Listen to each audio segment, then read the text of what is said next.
Okay, hi Professor, it's me, it's Nicole McLeod. It is still Saturday on May 26th. I have all of part one cleaned up. Sorry about all the noise around here. It's a full home today. Um, I have labeled my slide, the E. coli slide, and I've done my circle on the back. I am sterilizing my inoculation loop, and I should be showing you all this. Okay, so I have this done. Um, so I'm going to go through the process and let me just make sure I understand it, and I will be right back. Okay, so I have sterilized my inoculation loop. I have my E. coli here, so I'm going to uncap that.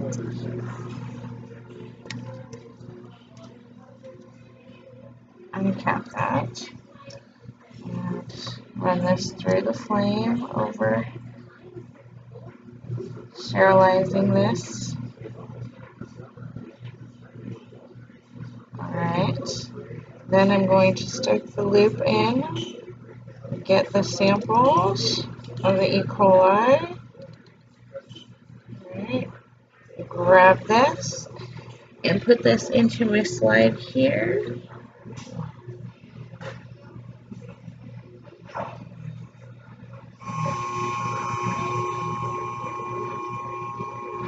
Okay, I'm going to let that dry and I will be right back.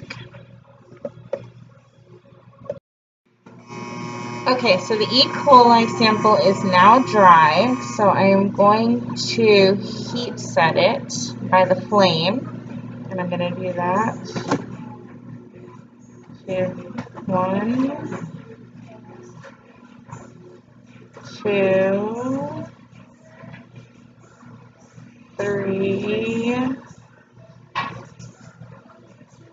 4, 5, and I'm going to let that cool. Okay, so I've set the E. coli with the heat setting, and I'm going to now do the same steps that I just did with the other two samples. And so I'm going to get that done, and then I will come back, and I guess we're going to start some staining. So let me get that done, and I'll be right back. Okay, so my samples are heat affixed, and I guess we are onto the gram staining. So I am in the first process. I've done one already just to get myself accustomed to what I'm going to be doing. So this is my second time. So let's see if everything goes right. So it's all about timing, really. I'm going to put a couple of drops of the crystal violet. 1, 2 is good. I'm going to let that sit for 60 seconds, and I have a timer, so I'm going to come right back after that 60 seconds. Okay, so it's been about 60 seconds. I'm going to rinse with water in here like I did the first time. So I rinse that and rinse. I put this here. Just going to set that down while I go rinse out the purple, and I'll be right back. Okay, so next is the iodine, and that is another 60 seconds. So that is 2 to 3 drops. 1, 2, 3 on that one I'm going to do. And I'm going to let that sit for 60 seconds, rinse, and I will be back. Okay, iodine is rinsed, and now it's time for the decolorizer, and this is only for 30 seconds.